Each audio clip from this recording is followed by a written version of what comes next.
Hi everyone, आप सबका स्वागत है कोड फॉर एजुकेशन में। ये है जावास्क्रिप्ट का पार्ट 79। इसके अंदर हम देखेंगे आपका जावास्क्रिप्ट के अंदर आपका set time out and clear time out के बारे में कि किस तरीके से ये दोनों मेथड्स वर्क करते हैं, theory and practical guys. And जैसे कि गाइस मैंने आपको हर एक वीडियो में बताया, जावास्क्रिप्ट की फुल टूल की सीरीज चल रही है। अगर आपकी कोई भी वीडियो मिस हो जाती है तो प्लेलिस्ट का लिंक आपको डिस्क्रिप्शन बॉक्स में मिलेगा, वहां जाके आप वीडियो देख भी सकते हैं। तो चलिए यहाँ पे सबसे पहले देख भी लेते हैं गाइस। तो सेट टाइम आउट के बारे में छोटा सा मैंने इंट्रोडक्शन रखा है यहाँ पे, तो इंट्रोडक्शन को पहले पढ़ लेते हैं। The global set time out method set a timer which execute a function or specified piece of code once the timer expire। It means कि सिंपल आपको समझ में आ रहा होगा। सबसे पहले इसका सिंटैक्स जो बनता है वो सिंटैक्स बनता है आपका set time out. Okay, set time out के अंदर आपका यहाँ पे फंक्शन का नेम, जो कि प्रीवियस में मैंने जब आपको सेट इंटरवल और क्लियर इंटरवल सिखाया था, सेम वैसा ही है। बट उसमें क्या होता है, लगातार चीजें चल रही होती है। इट मींस कि आपका एक टाइमिंग के बाद लगातार आपका फंक्शन एग्जीक्यूट करता रहेगा। बट यहाँ पे इसके अंदर जो टाइमर है ना आपका, वो टाइमर चलेगा आपका एक एग्जीक्यूट टाइम के बाद। इट मींस की वेटिंग टाइम के बाद, और वंस ही चलता है। इट मींस कि एक ही बार चलता है, वो बार बार रिपीट नहीं होता है। तो सेम थिंग्स है यहाँ पे कि मिली सेकेंड्स में यहाँ पे आपका अगर आपने 1000 ms दिया है तो इट मींस कि 1 सेकंड गिना जाता है उसे। और फंक्शन नेम में आप यहाँ पे फंक्शन बना के दे सकते हैं, या तो आप डायरेक्ट यहाँ पे फंक्शन को भी डिफाइन कर सकते हैं। ओके, तो ये है आपका सेट टाइम आउट। अब इसके बाद देख लेते हैं, इसी के अंदर जब आप एक सेट टाइम आउट को बना लेते हैं तो क्लियर करने के लिए भी आपको वहां पे जरूरत होती है। तो उस टाइम पे हमारे पास में क्लियर टाइम आउट हमें मिलता है इसके अंदर। तो इसका यहाँ पे इंट्रो है, the global clear time out method set a timer which execute a function of specified piece of code once timer expire. Simple यहाँ पे वही सेम चीज मेंशन है कि लाइक कि जब एक टाइमिंग हम उसके अंदर देंगे कि इस टाइमिंग से पहले अगर हमने एक सेट टाइम आउट बनाया, सपोज उस सेट टाइम आउट से पहले ही हम उसको किल करना चाहते हैं, इट मींस कि हम उसको रिमूव करना चाहते हैं, तो हम यूज करेंगे यहाँ पे अपना क्लियर टाइम आउट का। ओके, इसका सिंटैक्स किस तरीके से बनता है आपका, इसका सिंपली सिंटैक्स बनता है आपका क्लियर टाइम आउट, देन उसके अंदर आपका फंक्शन का नाम या फिर वो पैरामीटर भी दे सकते हैं जिसके अंदर आपने अपने सेट टाइम आउट को स्टोर करवाया हुआ है। ओके, तो ये दोनों ही मेथड्स हमें मिलते हैं। चलिए इन चीजों को मैं प्रैक्टिकल करके दिखाता हूं। तो यहाँ चलते हैं अपने एडिटर की स्क्रीन पे। सो गाइस, एडिटर पे आने के बाद सबसे पहले मैंने यहाँ पे एक फाइल बना रखी है, part 79 JavaScript set time out and clear time out dot HTML. ये सेम फोल्डर होने वाला है जिसके अंदर पूरा कोर्स कवर करा है हमने। ओके, यहाँ पे मैं प्रीवियस वाली फाइल को ही कैरी ऑन कर रहा हूँ। तो यहाँ पे आप दिख रहा होगा टाइटल, ये बॉक्स ले रहा हूं मैं। एंड यहाँ पे एक बटन रखा है मैंने, क्यों रखा है आगे चल के देखेंगे, जैसे मैंने क्लियर रखा है। एंड यहाँ पे हमारी जावास्क्रिप्ट की फाइल को मैंने कॉल करवा रखा है। एंड जावास्क्रिप्ट की फाइल आप देखेंगे तो यहाँ एम्प्टी आपको देखने को मिलेगी। ओके, एंड इसका आउटपुट आपको दिखाऊं तो कुछ इस तरीके से आपको देखने को मिलेगा। एक बॉक्स है और एक बटन है, ठीक है। और यहाँ पे मैं थोड़ा सा अगर मैं यहाँ पे इसको ले लूं कंसोल को, ओके, यहाँ पे कंसोल हम लेते हैं। इस कंसोल के अंदर ही चीजें पहले देखेंगे कि किस तरीके से एक सेट टाइम आउट फंक्शन बनता है। तो सबसे पहले मैं आपको एक set time out function, normal function बना के दिखाता हूं कि किस तरीके से वर्क करता है गाइस। तो यहाँ पे चलेंगे।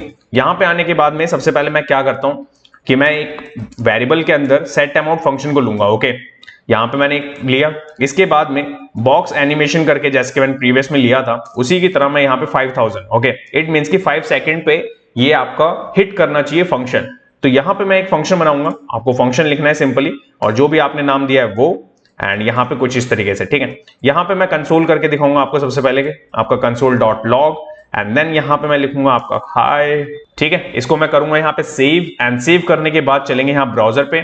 यहाँ ब्राउजर पे आने के बाद आप देखेंगे तो set time out is not defined. Okay, तो यहाँ पे आपका ये ओ नहीं है, यहाँ पे इस तरीके से आएगा। ये करूंगा मैं इसको सेव, एंड सेव करने के बाद एक वेट करेंगे हम कितना, 5 सेकंड का। और 5 सेकंड बाद आप देखेंगे तो देखिए यहाँ पे आपको दिख रहा है, थोड़ा सा मैं इसको और बड़ा कर लूं तो ये देखिए हाई कोड फॉर एजुकेशन, आपको दिख रहा होगा कि 5 सेकंड के बाद एक आपका फंक्शन 1 टाइम के लिए आपका हिट हुआ, और हिट होने के बाद आपका कंसोल यहाँ पे चल गया। ओके, अब इसके बाद में मैंने प्रीवियस कुछ वीडियोस में मैंने आपको यहाँ पे डायनेमिक चीजें सिखाई थी, प्रीवियस वाले में भी करके दिखाई थी मैंने। वैसा ही कुछ सिमिलर अगर आपको करना है तो कैसे कर सकते हैं। तो मैं पहले सबसे पहले इसकी टाइमिंग को करूंगा कम, और यहाँ पे मेरे पास में ये है आपका बटन, ठीक है, इट मींस कि डिव है मेरा, ठीक है। और बटन के लिए मैं अभी आपको दिखाऊंगा कि किस तरीके से होगा। एंड मैं क्या करूंगा यहाँ पे document gate element by ID. Okay, इस आईडी के अंदर हम क्या करेंगे, यहाँ पे आपका आईडी ले लूंगा मैं, एंड देन उसके बाद में स्टाइल के बाद में मैं यहाँ पे करूंगा इसकी विड्थ के साथ में, ठीक है।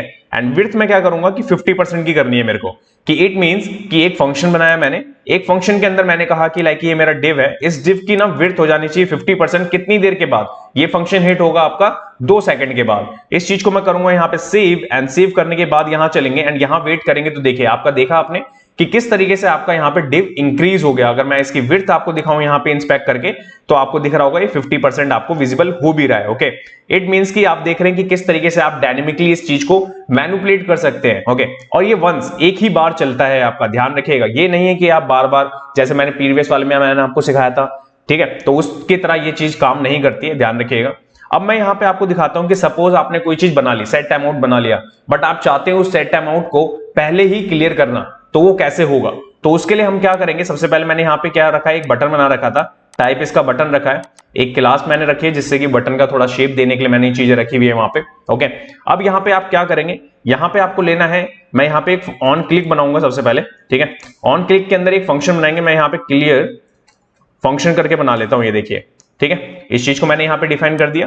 अब मैं इसी को करूंगा कॉपी, एंड कॉपी करने के बाद में यहां चलेंगे, एंड यहां चलने के बाद में मैं क्या करूंगा, यहां पे एक फंक्शन बनाऊंगा, ठीक है। एंड फंक्शन के अंदर हम इस चीज को ले लेंगे, ये देखिए। ओके, अब इसके बाद में आपको यहां पे क्या करना है, यहां पे मैं क्लियर टाइम आउट लूंगा, ठीक है। और इसके अंदर जो हमने यहाँ पे वेरिएबल लिया है ना, जिसके अंदर आपका सेट टाइम आउट है, उसको आपको करना है कॉपी। जब कभी भी आपका सेट टाइम आउट जिसमें भी स्टोर करेंगे आप, उसी को क्लियर करवाना होगा आपको, ध्यान रखिएगा इस बात का। एंड यहाँ पे आपको क्या करना है, इसको ले लेंगे, एक कंसोल भी लगा लूंगा मैं इसके लिए, कि जैसे ही आप इस पे हिट करेंगे तो आपको पता लग जाए। तो मैं यहाँ पे क्लियर फंक्शन करके लिख लेता हूं, दैट्स इट, ठीक है। तो ये चीज हो गई आपकी। और ये किस पे हमने बनाया, ये आपका मैंने इस बटन पे बनाया, फंक्शन ऑन क्लिक का, ध्यान रखिएगा। अब मैं क्या करता हूं, यहाँ पे 5 सेकंड का रखता हूं, ठीक है, और करता हूं इसको सेव। एंड सेव करने के बाद यहाँ पे आते हैं, यहाँ पे देखिए, अगर मैं वहां क्लिक नहीं करता इस बटन पे, तो ये आपका फंक्शन वर्क करता है। ओके, अगर एक बार और रिफ्रेश करें, और रिफ्रेश करने से पहले ही मैं इस पे कर दूं क्लिक, क्लिक करने के बाद आप देखेंगे यहाँ कंसोल में आपका क्लियर फंक्शन आ गया, और आप वेट कर रहे हैं यहाँ पे कि आपका फंक्शन यहाँ पे चलेगा सेट टाइम आउट का, तो वो अब नहीं चलेगा क्योंकि हमने उसको क्लियर कर दिया है, दैट्स व्हाई। ओके, अगर मैं आपको एक बार और दिखाऊं ये चीज, तो यहां करूंगा रिफ्रेश, रिफ्रेश करके अगर मैं वेट करूं, तो वेट करने के बाद आपका 5 सेकंड के बाद में ये आपका डायनेमिकली चेंज हो जाएगा वहां पे, ठीक है, उसकी वेट। बट अगर मैं एक बार रिफ्रेश करूं, और रिफ्रेश करने के बाद अगर मैं इस क्लियर वाले बटन पे कर दूं क्लिक, क्लिक करने के बाद आप देखेंगे यहाँ पे आपका फंक्शन एग्जीक्यूट होगा ही नहीं सेट टाइम आउट का।